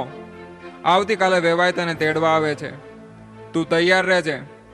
સાસરે તો તારે જવું જ પડશે. નંદુબાને લીલાપુર ગામે પરણાવવામાં આવેલા. બીજા દિવસે તેમના સસરા તેમને તેડવા આવે છે. જીવાભાઈ વેવાઈને આપેલ વચન પ્રમાણે દીકરીને સાસરે વળાવે છે. પિતાની આજ્ઞાને માન આપી નંદુબા સાસરે તો ગયા, પરંતુ અરે હો બેટા, આ શું? કેમ અહીં બેસી ગયા? ચાલો અંદર ચાલો. ના, મારે અંદર નથી આવવું. મારે અહીં જ બેસવું છે. અરે બેટા, આજે તમે પરણ્યા પછી પહેલી વાર આ ઘરમાં આવ્યા છો. તમે તો આ ઘરની લક્ષ્મી છો. તમારા કંકુ પગલા આ ઘરમાં પાડી આ ઘરને પાવન કરો બેટા. મારે આવા લગ્ન જેવી કોઈ મોહમાયામાં પડવું નથી. મારે ઘર સંસારનો કોઈ સુખ ભોગવવો નથી. મારે બસ આજીવન બ્રહ્મચર્ય પાળી ભક્તિમય જીવન જીવવું છે. તમે શું બોલો છો એનું તમને ભાન છે? હવે તમે સાસરે આવ્યા છો. અહીં તમારા નવા સંબંધો બંધાશે જેને તમારે નિભાવવા પડશે. હું તો માત્ર 2 જ સંબંધોને જાણું. એક કે જે મારાથી મોટા છે એ મારા માવતર સમાન છે, અને બીજા જે મારાથી નાના છે એ જે મારા ભાઈ બહેન સમાન છે. મારે હવે બીજા કોઈ સંબંધોમાં નથી પડવું. કહું છું, સાંભળો છો? મને લાગે છે કે આપણી બહુ ગાંડી થઈ ગઈ છે. ભક્તિમાં અને ગાંડપણમાં કઈ જાજો ફરક નથી હોતો. હજુ તો એ નાની છે. ક્યાં સુધી આમને આમ બેઠી રહેશે? ટાઢ, તડકો, ભૂખ, તરસ આ બધું લાગશે એટલે આપોઆપ ઘરમાં આવી જશે. તમે ચિંતા છોડી દો. આમ નંદુબા બાર ફળિયામાં લીમડાના ઝાડ નીચે જ બેસી રહ્યા. જેના હૃદયમાં સચ્ચિદાનંદ માધવાનંદની ધૂન લાગી છે એવા નંદુબાને તો આમને આમ એક અઠવાડિયું વીતી ગયું. ન કશું ખાધું કે ન કશું પીધું. વહુ બેટા, બહુ થયું. હવે થોડું જમી લ્યો. ના, મારે નથી જમવું. વહુ બેટા, જમવામાં જીદ ન કરાય. આજકાલ કરતા કરતા 3 દિવસ થયા. તમે અનાજનો એક દાણો પણ પેટમાં નથી નાખ્યો. થોડું જમી લો તો સારું. મેં તમને કહ્યું ને કે મને ભૂખ નથી. એ કાંઈ વાંધો નહીં. તું તારે મર ભૂખી. હવે હું જમવાનું લઈને નથી આવવાની. હવે જો ભૂખ લાગે ને તો આ લીમડાના પાન ફાંકીને ખાજે. હાલો હવે. નંદુબા સાસરે 8 દિવસ લીમડાના પાન ખાઈને રહ્યા. નંદુબાની આવી ઉગ્ર તપસ્યા નજરો નજર જોઈને સ્વસુર પક્ષના હૈયા પીગળી ગયા. આ જીવ કંઈક જુદો જ છે એવું સમજી નંદુબાને પાછા પિયર મૂકી ગયા. તેઓ પણ સમજી ગયા કે દીકરીના વિચારો ભક્તિ માર્ગ, તેથી નંદુબા બાપના ઘરે પાછા આવી ગયા. હવે નંદુબા તીવ્રતાથી સાધના કરી પ્રભુ ભજન અને કીર્તનમાં લીન રહેવા લાગ્યા. લીમડીમાં રામનાથ ધર્મશાળામાં અનેક સંતો આવતા. પિતા જીવાભાની સાથે રહી નંદુબા પણ સાધુ સંતોની સેવાનો યથાયોગ્ય લાભ લેતા. પૂજ્ય માધવાનંદ સ્વામીની પધામણી એક વખત નાવડા મુકામે હતી. ત્યાં જીવાભા સ્વામીજીના દર્શને ગયા હતા. બાપજી, મારે સંતાનોમાં એક દીકરી અને એક દીકરો છે. મારી દીકરીના લગ્ન તો અમે બાળપણમાં જ કરી દીધેલા. સમય આવે અને સાસરે પણ મોકલી, પરંતુ તે આજીવન ભક્તિમય જીવન ગાળવા સાસરેથી પાછી આવી છે. તો શું એ ભક્તિ કરશે? જીવાભા, તમારી વાત ઉપરથી જણાઈ આવે છે કે તમારી દીકરી મનમાં ને મનમાં દ્રઢ નિશ્ચય કરી ચૂકી છે કે તેને આજીવન ભક્તિમય જીવન જીવવું છે. મનની આવી દ્રઢતા આટલી નાની ઉંમરે હોવી એ સામાન્ય નથી. તેથી લાગે છે કે જરૂર આજીવન ભક્તિ કરશે. પરંતુ બાપજી, જો એ આજીવન ભક્તિ જ કરશે તો પછી મારે એના માટે શી વ્યવસ્થા કરવી? મને તો કાંઈ જ સમજાતું નથી. જીવાભાઈ, થોડી ધીરજ રાખો. સમય આવશે ત્યારે સૌ સારાવાના થઈ જશે. અત્યારે તેને તમારે ઘરે રહી ભક્તિ કરવા દો. બાકી બધું ઈશ્વર પર છોડી દો. જેવી આપની આજ્ઞા બાપજી. પૂજ્ય માધવાનંદ સ્વામીજીના વચનોમાં વિશ્વાસ રાખી જીવાભાઈએ પોતાના દીકરા ભવાનભાને પરણાવી કાઢવીને ઘરની બધી જ જવાબદારી સોંપી દીધી અને પોતે દીકરી સાથે રહી ભજન કીર્તન કરવા લાગ્યા. આમ એક દિવસ જીવાભા અચાનક કોઈ ભયંકર બીમારીમાં સપડાયા અને કાયારૂપી ફૂલડું કરમાઈ ગયું. પિતાજીના અચાનક થયેલા સ્વર્ગવાસથી બંને ભાઈ બહેન ભાંગી પડ્યા, પરંતુ પછી મનમાં ધીરજ ધારણ કરી પુનઃ સ્વસ્થ થઈ પિતાજીનું નામ ઉજાળવા બંને ભાઈ બહેન સ્વધર્મનું પાલન કરવા મહેનત કરવા લાગી. નંદુબા રામનાથ ધર્મશાળામાં આવતા અતિથિ કે સાધુ સંતોની સેવા કરતા. એક દિવસ અચાનક અતિથિ રૂપે મારવાડથી દ્વારકાની યાત્રાએ નીકળેલા જોધપુર નરેશના ભાઈ અને બહેન બંને પધારે છે. નંદુબા સાથે વાતચીતથી પૂજ્ય સ્વામીજીનો પરિચય થાય છે. થોડા વર્ષો પહેલા બાપજીએ અમારે ત્યાં જોધપુર પધરામણી કરી હતી. અમે ખૂબ સેવા પૂજા કરી આશીર્વાદ મેળવ્યા હતા. તમે પણ એમના આશીર્વાદ લઈ જે માર્ગ અપનાવ્યો છે તે ખૂબ જ સારો અને કાયાનું કલ્યાણ કરે એવો ઉત્તમ છે. જોધપુરમાં જ્યારે બાપજી પધારેલા તે વખતે તેમનામાં અમે ત્યાગ અને તપસ્યાના અનેક પરચાઓ જોયેલા. આવા શ્રોત્રિય અને બ્રહ્મનિષ્ઠ ગુરુ મળવા દુર્લભ છે. ખરેખર તમારી વાત એકદમ સાચી છે. મેં બાળપણથી જ બાપજીના સત્સંગનો લાભ લીધો છે અને બાપજીના આવા દુર્લભ સત્સંગોથી જ મારા જ્ઞાન અને વૈરાગ્ય દ્રઢ બન્યા છે. નંદુબેન, આ અમારી બહેન છે. એ અત્યારે કાશીમાં રહી ત્યાં ગંગા કિનારે વિદ્યાની સાથે શાસ્ત્રાભ્યાસ તથા સ્વાધ્યાય કરે છે. ત્યાં સાધુ મહાત્માઓના સંસર્ગમાં રહેવાથી મનન ચિંતન કરવામાં સરળતા પડે છે. તમે પણ મારી બહેન પાસે રહો તો તમને પણ ભક્તિનો માર્ગ મોકળો લાગશે અને જીવન પણ ઉજ્જવળ થશે. સાથોસાથ કાશી નગરીમાં આશુતોષ વિશ્વનાથ ભગવાનના આશીર્વાદ મેળવશો. અરે વાહ! ધન ઘડી ધન ભાગ. તમારી વાત સાંભળી મને ખૂબ જ આનંદ થયો. બહેન, હું તમારી સાથે કાશી જરૂર આવીશ. ખૂબ સરસ. પરંતુ નંદુબહેન, અત્યારે તો અમે દ્વારકા જઈએ છીએ. અમે વળતા ફરી અહીં આવીશું ત્યારે તમે તૈયાર રહેજો. આપણે સાથે નીકળી જઈશું. ચોક્કસ. તમે વળતા અહીં જરૂર આવજો. હું તૈયાર રહીશ. નંદુબાને તો ભાવતું હતું ને વેદે કહ્યું જેવી વાત થઈ. નંદુબાએ ભાઈ શ્રી ભવાનભાને બધી વિગતે વાત કરી. નંદુબાએ આ લોકો સાથે કાશી જવું કે નહીં એની રજા લેવા ભવાનભા શ્રી માધવાનંદ સ્વામી પાસે ગયા. બાપજી પાસેથી આજ્ઞા લઈ નંદુબાને જવાની બધી તૈયારીઓ કરી. થોડા દિવસોમાં પેલા અતિથિઓ દ્વારકાથી પાછા આવી ગયા. નંદુબેન, તૈયારી થઈ ગઈ બધી? આપણે આવતીકાલે સવારે નીકળવાનું છે. હે સજ્જન, મારી બહેનનું જરા ધ્યાન રાખજો. એ આના પહેલાં કોઈ દિવસ આમ એકલી આટલી મોટી યાત્રાએ ગઈ નથી. ભાઈ, તમે નંદુબાની જરાય ચિંતા ન કરશો. હું એમને મારી નાની બહેનની જેમ જ રાખીશ. અને જોધપુર નરેશે સાધ્વી મહિલાઓ માટે રહેવા કરવા માટેની અલગ વ્યવસ્થા કરી છે. મારી સાથે ત્યાં બીજી ઘણી બહેનો રહે છે, તેથી નંદુબેનને એકલાપણું નહીં લાગે. આશુતોષ વિશ્વનાથ બધું સારું કરશે. બહેન, તમારી વાત સાંભળી હવે મારી ચિંતા થોડી હળવી થઈ છે. હે પ્રભુ, હવ હારાવા ના કરજો.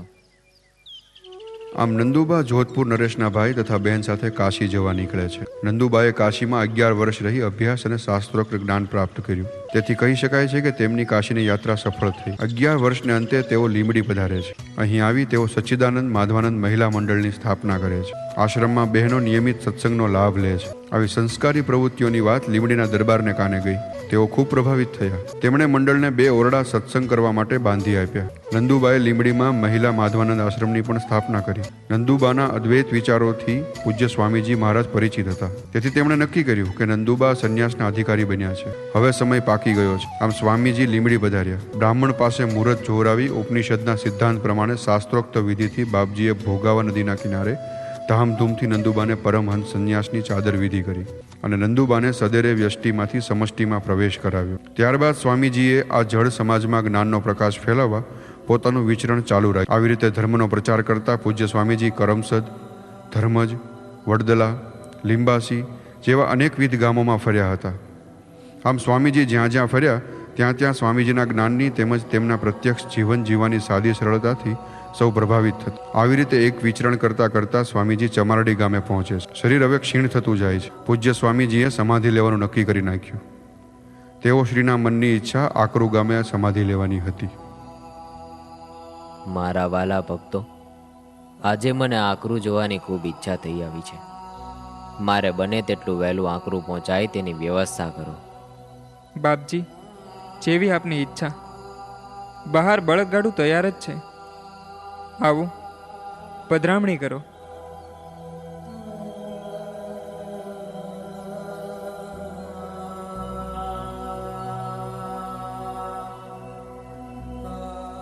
મને એક વાત સમજાણી નહીં. કઈ વાત? સ્વામીજીએ આમ અચાનક કાર્યક્રમ બદલીને આકરું જવાનું કેમ નક્કી કર્યું? અરે, આકરું ગામ તો બાપજીને પહેલેથી જ વાલું છે. ત્યાં તો બાપજી વગર નિમંત્રણે અવારનવાર જાય છે. તમે બંને ગમે તે કહો, પણ મને તો આમાં કંઈક બીજું જ સમજાય છે. આમ સ્વામીજીના અચાનક આકરું જવાના નિર્ણયથી ભક્તોમાં અનેક તર્કો વિતર્કો થાય છે. બીજી બાજુ સ્વામીજી ગાડું હાંકનારને ઉતાવળ કરાવે છે. ચમારડીથી વિદાય લઈ ગાડું ઉતાવળા પગે બરવાળાના પાદરેથી પસાર થાય છે. રસ્તામાં ભક્તો મળી જાય છે. બાપજી, અમે બધા નાવડા તથા પીપરિયાના રહેવાસી છીએ. અહીં બરવાળામાં હટાણું કરવા આવ્યા છીએ. આપના આમ અચાનક દર્શન થવાથી અમે લોકો ધન્ય બન્યા છીએ. બાપજી, હવે અમે અમારા ગામ પાછા જઈ રહ્યા છીએ, તો અમારા ગામમાં પધારી અમને અને અમારા ગામને પાવન કરો એવી અમારી વિનંતી છે. તમારી લાગણીને હું સમજી શકું છું, પરંતુ અત્યારે મને માફ કરજો.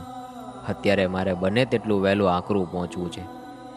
બાપજી, આજની રાત અહીં અમારા બરવાળામાં રોકાઈ જાઓ અને અમને સત્સંગનો લાભ આપતા જાઓ. તમારે મનગમતું કરવું છે કે પછી મારી આજ્ઞાનું માન રાખી તેનું પાલન કરવું છે? ના ના બાપજી, આપ જેમ કહો તેમ અમે કરશું. તો મારી તમને ફક્ત એટલી જ આજ્ઞા છે કે આવતીકાલે તમે બધા પ્રસાદી લઈને આકરું આવજો. આમ નાવડા, પીપરિયા તથા બરવાળાના ભક્તો પાસેથી પરાણે વિદાય લઈ પૂજ્ય સ્વામીજી રાત્રે 10 વાગે આકરું પધારે છે. આકરું ગામના તમામ ભક્તો સ્વામીજીના દર્શને આવી પહોંચે છે. આવેલા બધા ભક્તોને પ્રેમથી આવકારી કાલે સવારે બધા પ્રસાદ માટે થાળ લેતા આવજો એમ કહી બાપજી બધા ભક્તોને વિદાય આપે છે. ત્યારબાદ બાપજી પોતાના શયન કક્ષમાં જાય છે. બીજે દિવસે સવારે નવાઈની વાત કહેવાય, આજે ગીતાપાઠનો સમય થઈ ગયો છે, છતાં બાપજી નીચે આવ્યા નથી. અરે, કાલે બાપજીએ છેક ચમારડીથી આકરું સુધીની લાંબી મુસાફરી કરી અને અહીં આકરું છેક મોડી રાત્રે પહોંચ્યા. ખૂબ થાક લાગ્યો હશે એટલે કદાચ ઊંઘી ગયા હશે. અરે હોય, સૂર્ય કદાચ કોઈ દિવસ ઉગવાનું ભૂલી જાય, પણ બાપજી કોઈ દિવસ નિયમ ચૂકે નહીં. મને તો બહુ ચિંતા થાય છે. હા, આ સવારના 9 વાગવા આવ્યા, પરંતુ બાપજી હજી નીચે આવ્યા નહીં. આવું કોઈ દી બન્યું નથી. હો, એક કામ કરીએ, ચાલો આપણે જ બાપજીને નીચે બોલાવી લાવીએ. હા, એ વાત બરાબર છે. હાલો હાલો. દરવાજો ખોલો બાપજી, આ ગીતાપાઠનો સમય થઈ ગયો છે. બધા ભક્તો નીચે આવી ગયા છે. બાપજી, એ બાપજી, દરવાજો ખોલો બાપજી. બાપજી, દરવાજો કેમ ખોલતા નથી? શું થયું હશે? મને તો બહુ ચિંતા થાય છે. એક કામ કરીએ, આપણે જ દરવાજો ખોલી નાખીએ. જે હશે તે ખબર પડશે. બાપજી!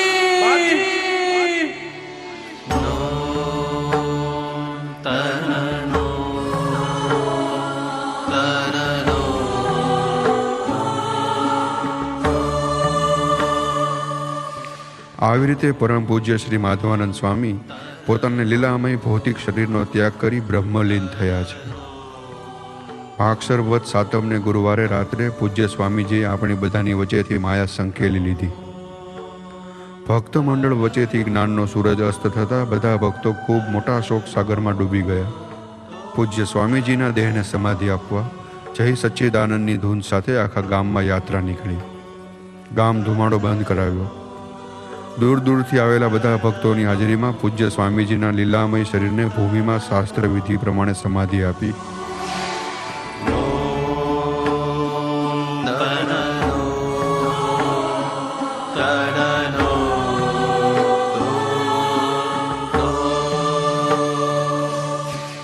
આજે પણ આકરો ગામમાં સ્વામીજીની સમાધિની પવિત્ર જગ્યા આવેલી છે. ત્યાં દર્શન કરવા જતા ભક્તો સ્વામીજીની જીવન ઉપયોગી વસ્તુઓ જેવી કે કમંડળ અને લોટા તથા જમવા માટે લાકડાની થાળી અને વાટકા જેવા પાત્રો, ગેરુથી રંગેલા સૂતરના સાદા વસ્ત્રો વગેરેના દર્શન કરી ધન્ય બને છે. આ બધી વસ્તુઓ જોતા એમ લાગે છે કે ઉચ્ચ વિચારો અને સાદું જીવન માનવને મહાન બનાવે છે. ભૌતિક પદાર્થોથી કોઈ દિવસ મહાન નથી થવાતું.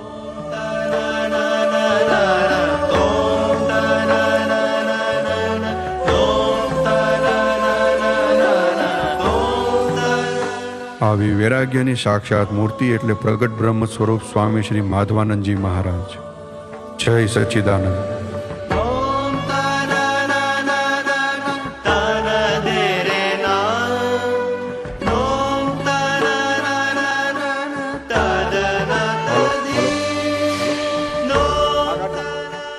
સદગુરુ દેવની જય. પોતપોતાનું સ્થાન જાળવી રાખજો 10 મિનિટ સુધી. થોડી જ વારમાં તમને આ બધા કલાકારોનો પરિચય કરાવવામાં આવશે.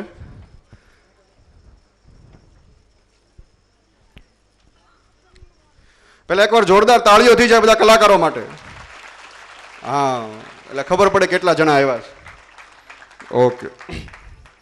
માધવ ચરિત્ર નાટકમાં 14 કલાકારોએ અલગ અલગ ભૂમિકાઓ ભજવી. એક પછી એકને હું બોલાવીશ. સૌથી પહેલા અમારી ટીમની સૌથી નાની ઓમ શ્રી ધામેલિયા.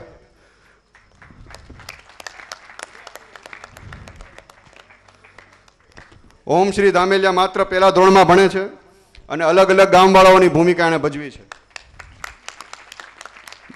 બીજો હું વિનંતી કરીશ યાત્રી પાવસિયા, યાત્રી પવાસિયા. થોડી આવવામાં ઉતાવળ રાખજો.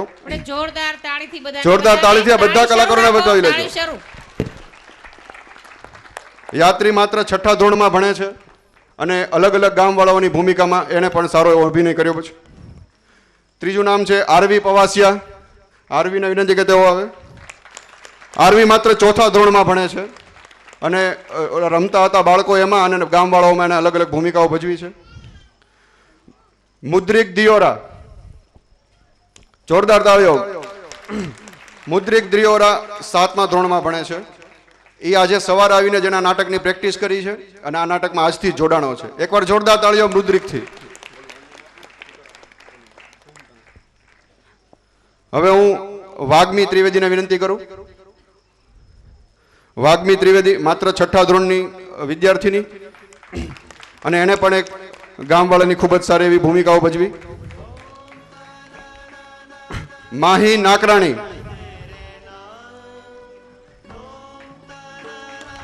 માહી નાકરાણીને તમે અલગ અલગ ગામવાળાઓની ભૂમિકા અને છેલ્લે જોધપુર નરેશના બહેનની ભૂમિકામાં જેઓ નંદુબાને કાશી લઈ જાય છે એની ભૂમિકામાં જોઈ. માત્ર 5મા ધોરણની વિદ્યાર્થીની માહી નાકરાણી. શૈલી દવે.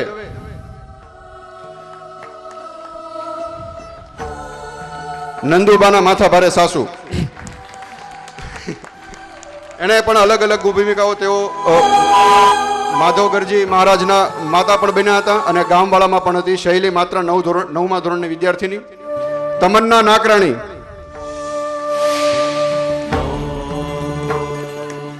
તમન્ના નાકરાણી માત્ર 8મા ધોરણમાં ભણતી વિદ્યાર્થીની. ડોશીમાનો ખૂબ જ સરસ અભિનય કર્યો અને અલગ અલગ ગામવાળાઓના કેરેક્ટરમાં પણ તેઓ જોવા મળ્યા. તમન્ના નાકરાણી. તુલસી ધામેલિયા.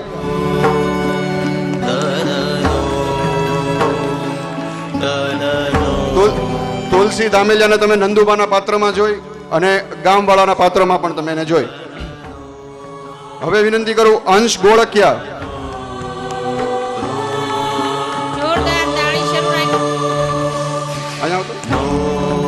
અંશ માત્ર છઠ્ઠા ધોરણમાં બનતો વિદ્યાર્થી, શ્યામગરજીના પિતાજી, અવધૂત બાપજી, જોધપુર નરેશ, નંદુબાના સસરા અને છેલ્લે 4 ભક્તોમાંના એક. એટલી બધી ભૂમિકાઓ એક સાથે ભજવી શક્યા. હેત પવાસિયા.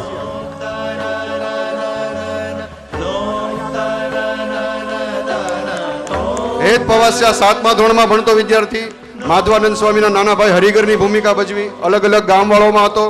ચિત્રકાર જે છુપાઈને અહીંયા ચિત્ર દોરતો હતો. શિષ્ય હતો જે કહેવા આવે છે શાસ્ત્રીજી મહારાજના સમાચાર આપે છે. અને છેલ્લે 4 ભક્તોમાંનો એક એવો હેત. આટલી બધી ભૂમિકાઓ ભજવવા માટે હેત માટે પણ તાળીઓ.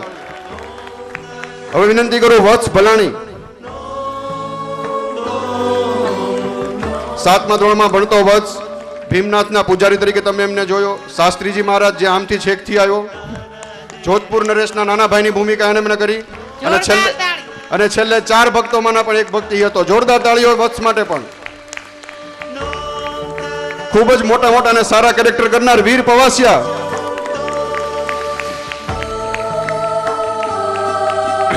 વીર માત્ર છઠ્ઠા ધોરણમાં ભણતો વિદ્યાર્થી, ખીમગર મહારાજ બને છે, ઝવેરભાઈ બને છે વીરતા ગામના, ભડકવાના દરબાર બને છે, નંદુબાના પિતા બને છે અને છેલ્લે 4 ભક્તોમાંના એક. સૌથી વધુ કપડા બદલનારો વીર.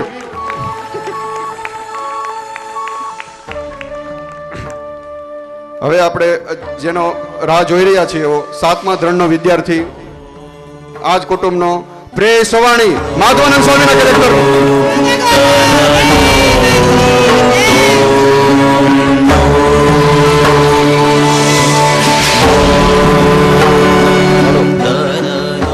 આ બધા કલાકારો માટે જોરદાર તાળીઓ. કેમ કે આ પાછળ કેમ કપડા બદલાતા હોય, કેમ બધું ચાલતું હોય તમને એમ ન દેખાય. એ તમારે પાછળ આવવું પડે એની માટે. આ નાટકનો સેટ જેને ડિઝાઇન કર્યો છે અને જેને બેક સ્ટેજમાં બધું અંબાવામાં જેને હેલ્પ કરી છે એવા વંદન ભટ્ટ અને ભાવેશ મકવાણા અમારી ટીમમાં. આખા માધવ ચરિત્ર નાટકનું દિગ્દર્શન કરનાર અમારી ટીમના ઉત્તમ કાસોદરિયા અને સંદીપ સોલંકી. સંદીપભાઈ અમુક કારણોસર હાજર નથી રહી શક્યા. અને આ નાટકની સ્ક્રિપ્ટ જેણે તૈયાર કરી છે એવા કલ્પેશભાઈ વ્યાસ. Thank you. જય સચિદાનંદ. માધવ ચરિત્ર ટીમ તરફથી તમને જય સચિદાનંદ.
પરમ પૂજ્ય સ્વામીજીને હું વિનંતી કરું કે તે સ્ટેજ ઉપર આવી અને આ બાળકો તથા શિક્ષકોને આશીર્વાદ આપે. પરમ પૂજ્ય સ્વામીજી શ્રી હરિહરાનંદ સ્વામીજી અને સ્મૃતિ ભેટ પણ અર્પણ કરે.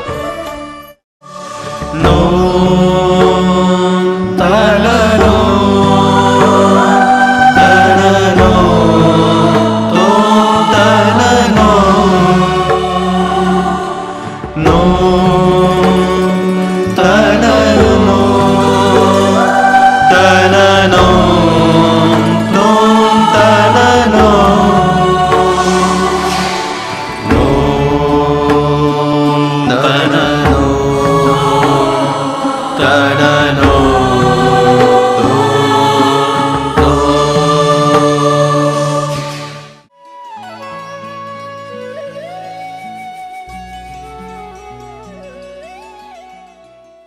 જય સચિદાનંદ, જય સચિદાનંદ, જય સચિદાનંદ.